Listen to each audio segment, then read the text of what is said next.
తాకట్లో ఉన్న బంగారాన్ని విడిపించి ఆ రోజున మార్కెట్ ధర కట్టి మిగిలిన డబ్బును మీకు అందిస్తుంది కొమ్మూరి గోల్డ్.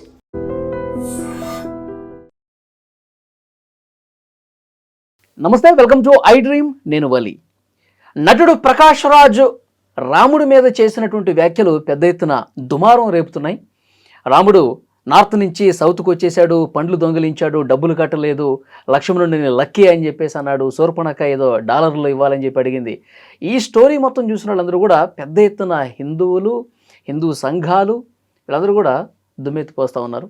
దీని గురించి రియాక్ట్ అవ్వడానికి ప్రస్తుతం స్టూడియోలో ఉన్నారు శేఖర్ భాష. మాట్లాడదాం. భాష గారు నమస్తే. భాష గారు, ఈ కొత్త రామాయణ స్టోరీ ప్రకాష్ రాజ్ చెప్పింది ఏంటి, మీ కామెంట్ ఏంటి దీని మీద?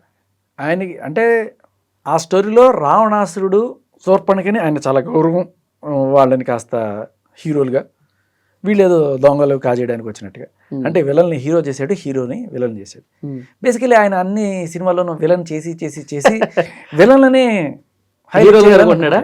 పాపం హీరోలు ఆయన ఎప్పుడు కొడుతుంటారు కదా, హీరోలు అంటే ఆయనకి కచ్చా, అందుకని ఆయనకి విలన్లు హీరోల్లా కనబడుతుంటారు. నాట్ జస్ట్ ప్రకాష్ రాజ్ గారు, చాలామంది లెఫ్టిస్ట్ భావాలు ఉన్న వాళ్ళల్లో నేను ఈ ట్రెండ్ గమనించాను. రావణాసుడు దేవుడు అంటారు వాళ్ళు. రావణాసుడు దేవుడు, రాముడు కాదు. ఇంకా రాముడికి నానా రకాల నిందలేస్తారు రాముడి మీద. పెళ్ళాన్ని అనుమానించాడు, చెట్టు చాటు నుంచి వాలిని కొట్టాడు, తాటికి చంపేశాడు, ఇటువంటి ఇవన్నీ చేస్తుంటారు. కానీ అంటే ఏదో ఒక రకంగా ఏం చెప్పదలుచుకున్నాడు అర్థం కావట్లేదు. ఆయన చెప్పదలుచుకున్న పాయింట్ ఏంటంటే one nation one India, one theory అనేది మనం యాక్సెప్ట్ చేయొద్దు అనేది ఆయన ప్రధానమైన పాయింట్.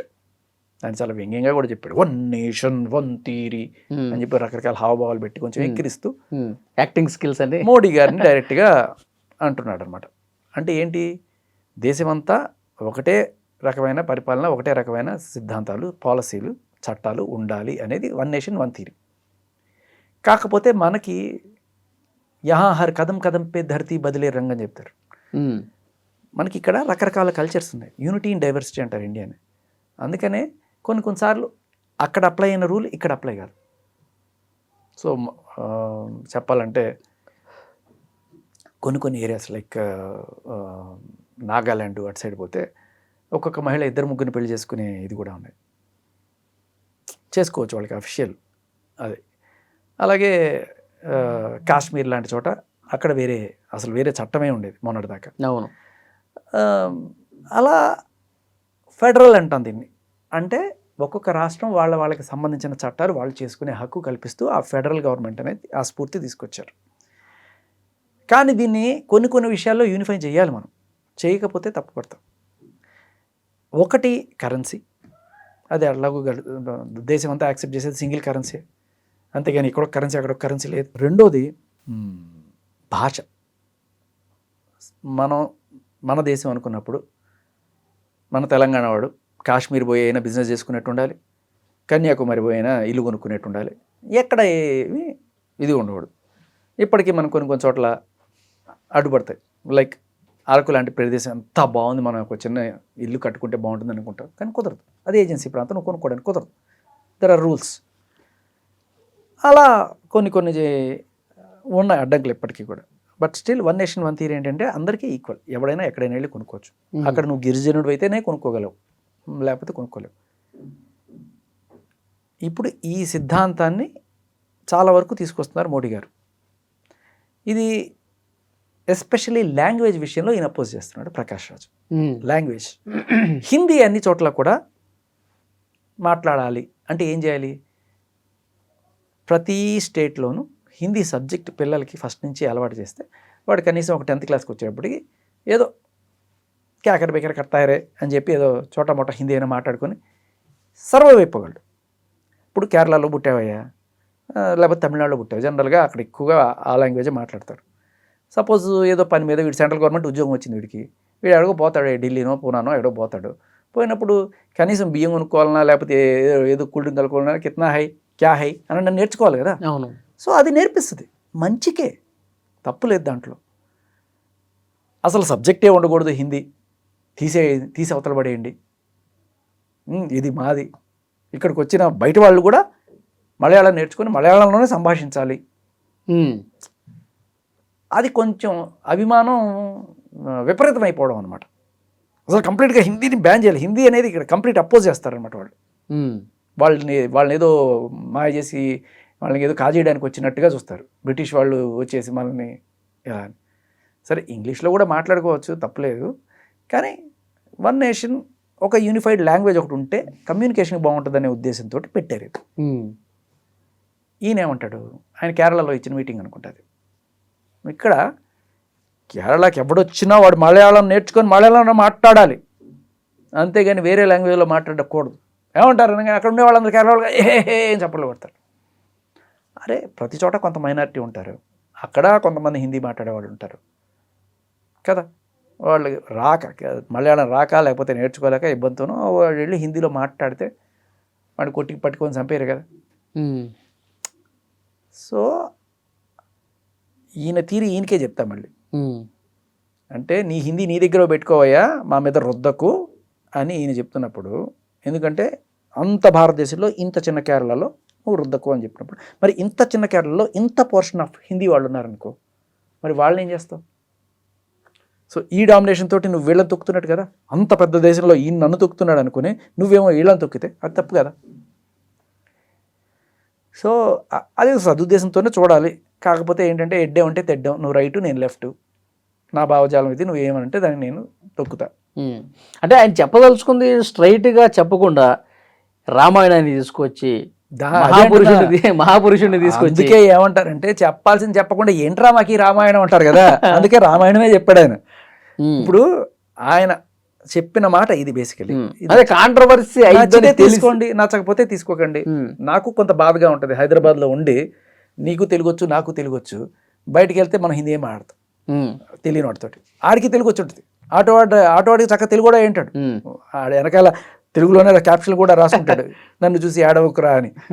కానీ ఆడ దగ్గరికి వెళ్తే ఆడేమంటాడు, కిదరాతాయ్ జాతాయ్ ఇదే ఉంటుంది కదా. అరే మన తెలుగు ఎక్కడికి వెళ్ళిపోతుంది, హైదరాబాద్లో కొంత బాధ ఉంటుంది నాకు. అలా అని బలవంతంగా అందరూ తెలుగే మాట్లాడాలి, బూట్లన్నీ తెలుగులోనే ఉండాలి, తెలుగు మాట్లాడిన నాలుగు పీకుతా, ఇటువంటివి ఇది దాన్ని ఏమంటారు రాడికల్ అంటాం. అది వద్దు, లివ్ అండ్ లెట్ లివ్, అదే పాలసీ ఉండాలి. తమిళ్లో కొంచెం గట్టిగా ఉంటుంది, ఇంకా గట్టిగా ఉంటుంది అక్కడ, తమిళనాడులో గట్టిగా ఉంటారు వాళ్ళు. కాకపోతే తమిళ్ మాట్లాడితే వాళ్ళు ఇచ్చే వాల్యూ వేరు. అంటే నువ్వు తమిళ్లోనే సంభాషిస్తే నీకు రాయితీ ఇస్తా అనడం బాగుంటుంది, అంతేగాని తమిళ్లో సంభాషించకపోతే రాయి తీసి కొడతా అనడం కరెక్ట్ కదా. కరెక్ట్ చెప్పారు. అది సో ఈయన ఇక్కడ అదేదో సినిమాలో డైలాగ్ ఉంటుంది, మొత్తం అర్థం దీనికి సంబంధించిన అంతా మానేసి గూట్లే అంటే ఏమిటో వీడినేరే గూట్లే అని చెప్పి, అలా ఆయన చెప్పిన స్టోరీలో సారాంశం ఏంటంటే one nation one theory work out అవ్వద్దు అని డైలాగ్ గుర్తొచ్చింది నాకు. కానీ ఏంటంటే ఇక్కడ రాముడు లక్ష్మణుడిని వలస కూలీలతో కంపేర్ చేశారు అనేది ఎక్కువ హైలైట్ అయింది. మీరు అడిగారే ఇంతకీ ఆయన ఏం చెప్పదలుచుకున్నాడు, ఆయన ఇది చెప్పాలనుకున్నాడు, బట్ మీడియా అంతా ఇది ఫోకస్ చేసింది. అంటే మీడియా ఇది ఫోకస్ చేస్తుంది కాబట్టి బీజేపీ వాళ్ళకి ఆర్ఎస్ఎస్ వాళ్ళకి మంట పుట్టించాలి కాబట్టి కావాలనే చేస్తారు, ఖచ్చితంగా కావాలనే చేస్తారు. దానికి తగ్గట్టుగా ఆయన్ని తిడతారు, ఆయన ప్రిపేర్డ్గానే ఉన్నాడు దానికి. ఫస్ట్ టైం కాదు, నెక్స్ట్ డేనే నేను ఎందుకంటాను మహాపురుషుని ఎందుకంటాను, నేను నాకు అన్ని మతాలు సమానమే, అన్ని గౌరవిస్తాను కదా అని చెప్పి మళ్ళీ అన్ని కవర్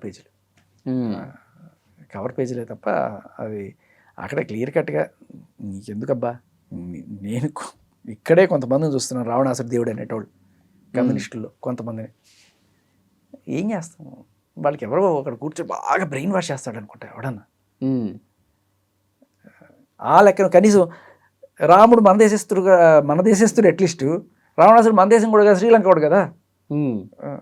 అలా అయినా సరే నార్త్ మే సౌత్ అంతే. దానికి కారణం కూడా లేకపోలేదు కొన్నిసార్లు. అంటే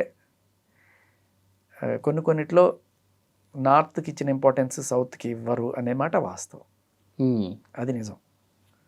మనం ఎంతైనా సౌత్ బిడ్డలాగా చూస్తారు అనే కోణం కూడా కొన్ని చోట్ల ఉంది. ఇప్పుడు డీలిమిటేషన్లు ఇలాంటివి వచ్చినప్పుడు కూడా ఇక అన్ని సీట్లు ఉత్తరప్రదేశ్లోనే ఉంటాయి. అంత పాపులేషన్ ఇక్కడ కూడా ఉంది, కానీ ఇక్కడ అన్ని సీట్లు ఉండవు. దీనేంటి, ప్రధానమంత్రి నిర్ణయించే హక్కు మనకన్నా నార్త్ వాళ్ళకి ఎక్కువ ఉంది. అదంటే మతపరంగా చీలుకు రావటం అలా రావణాసురుడు సూర్పణఖలో నీకు హీరో హీరోయిన్లు వీళ్ళు విలన్సా అనే కోణం. మళ్ళీ అది స్టోరీ కూడా పండ్లు ఏరుకుంటున్నాడు, డబ్బులు కట్టట్లేదు. మళ్ళీ జిఎస్టీ $1,000 సరిపడక. అదే సో ఇప్పటికే కేసు కూడా నమోదైంది సార్. కరాటే కళ్యాణి గారు వీళ్ళందరూ కూడా కేసు పెట్టినట్టున్నారు. ఎన్ని కేసులు చూద్దాం. కొన్ని వందల వేల కేసులు ఇట్లా మూలుగుతూనే ఉన్నాయి. కనీసం పిల్లవరు పోలీస్ స్టేషన్కి. అంతే. Thank you. And for more videos, Please subscribe to iDream. Please subscribe to iDream. Please subscribe iDream. And please subscribe to iDream. For more videos, subscribe to iDream. please like, share and subscribe to the channel. Congratulations, iDream. Subscribe to iDream. Subscribe to iDream. So subscribe to iDream Media.